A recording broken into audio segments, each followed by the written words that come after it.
Ladies and gents, welcome to Six Figs. I'm Kyle. In today's video, we're talking about Nervos Network, the ecosystem news, and the charts. We're going to kick this off with JoyID, which is my favorite mobile wallet of all time. It is the first passkey wallet in the Bitcoin ecosystem and Nervos Network. So I have used it now. It's really my go-to now.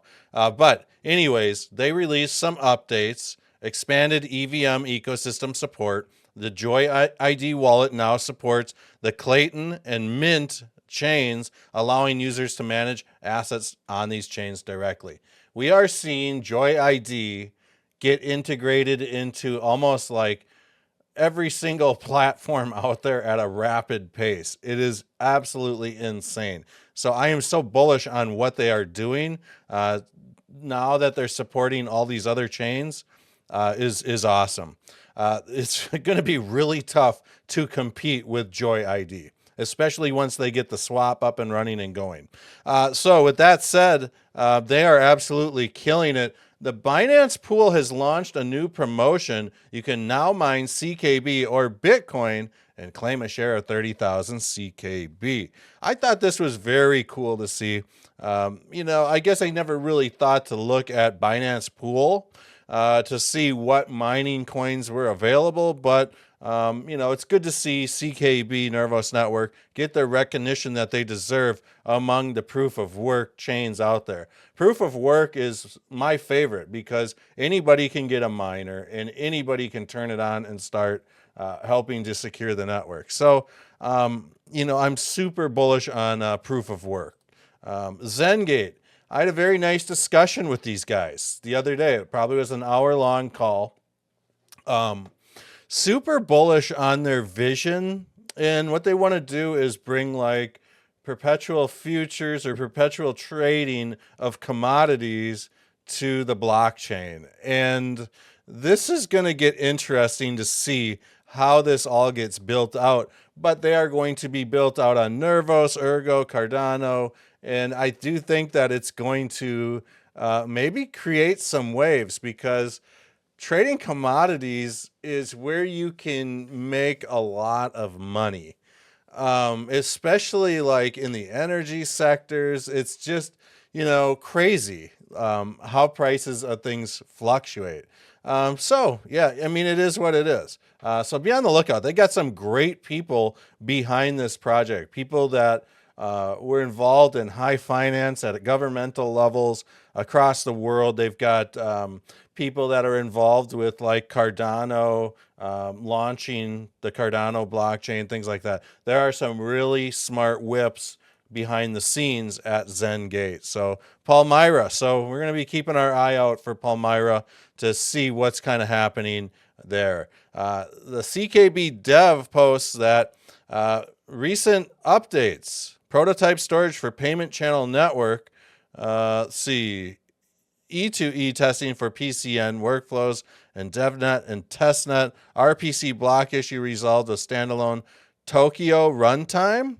Solana support updated in the CKB authenticator.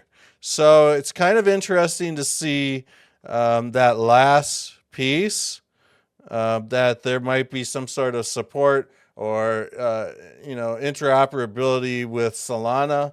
That is a huge user base and liquidity ecosystem that is, let's face it, it's second to ETH, right? So I think that there's going to be more chains connecting to Solana, which I don't really care for the Solana leadership, but I can let that pass me because at the end of the day, they've got a great community and people like it.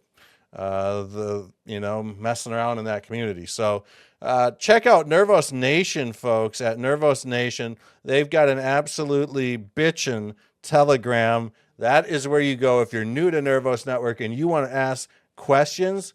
All the brains are in there, okay? So they are very, very good, nice people. I promise they'll welcome you in with open arms. Nervos Network trading at 0.016. We're going to crack these charts, folks. And what's happening here? I mean, we're just really, let's go to the weekly chart. We'll do a drill down. I mean, when Nervos was pumping, guys, I was telling you this price action was too far from this Ichimoku cloud. But we are seeing this 50 moving average, and I suspect that we might see something like this occur, or maybe some more sideways trading like this occur. And really, when it comes down to it, we are almost seeing this like falling wedge style formation that is kind of forming on the weekly charts for that matter. So obviously, we've got a lot to kind of digest here over the next month or two on price. But here you go. You guys can kind of see what I'm talking about. So I do think that there is some potential on the daily chart for a death cross to happen. But don't get scared, because death crosses, golden crosses, they go 50-50. So half the time when you get a death cross, you'll see price pump within days usually. Half the time with the golden cross, you'll see price absolutely dump, like a dump truck backed up to it. But right now, here we have price kind of trading sideways, and we have seen price crash through the 50, losing support. I do think that there might be a move made down to this 200 moving average, possibly. This isn't financial or trading advice, but if we see that happen, we could see this 50 moving average hit this 200 and cause a death cross. From there, you know what? We might be gearing up to see some sort of pump or something like that occur. But let's just kind of cover this on the 4-hour chart. And I really want to do some high-level TA on this right now. And let's just go ahead here. I just need to make sure everything is just dialed in here. Oh my goodness. Here we go. So I'm going to go ahead and reset the chart. And I promise this will probably be some of the most important TA that you've seen on Nervos Network today, because we are going to be throwing up my favorite Gone fans, and we are going to be gearing up for a little TA. And this will basically tell you guys kind of where the hidden support and resistance levels are behind the scenes, okay? So with that said, we'll throw up our Gone fans. I like the 45-degree angle off this swing low down here. And then what we're doing is measuring another 45-degree angle downwards. And here we go. So right now you can kind of see that this little, Gone fan that I just drew up is actually pretty good. We can see that the price action has really obeyed a lot of these Gone fans. You can see the support here. You can see the resistance here, So, I mean, this thing has just played so well with the Gone fan lines that I do think that, it is legit. If we see this little falling wedge execute here, I mean, you could almost argue that there was a falling wedge here as well. It wouldn't surprise me to see price maybe make a pump up to the 2-cent level-ish. This is a very tricky point in time right now. Price is absolutely squeezing to death.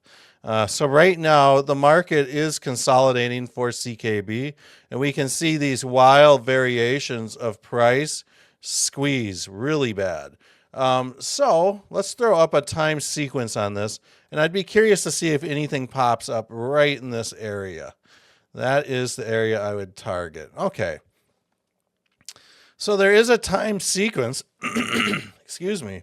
Whoa. Where'd that come from? So there's a time sequence that pops up almost right on the spot. However, I'm just not confident in all these other time sequences. They didn't really predict too heavy of increased volatility or anything like that. Let's run a time sequence from this swing high down to this swing low. Okay, so this predicted a reversal on this time sequence. Pretty much this thing predicted the downfall here.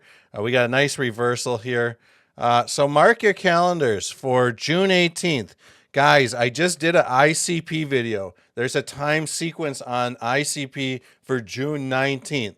So I think that June 18th, June 19th, there could be something gearing up that's big that's happening right now. So right now, I would expect CKB to trade within the 0.0178-ish area, 0.1051-ish area. If it breaks that 0.5 or 015 area, I mean, look for this 0.014. If it rips above the 0.0178, I mean, we could see this thing rip almost up to 2 cents. But keep this in mind, this date, June 18th. Let's look at Bitcoin here quick, because there is something that I want to show you guys. And Bitcoin, folks, has almost like this inverse head and shoulders that has formed.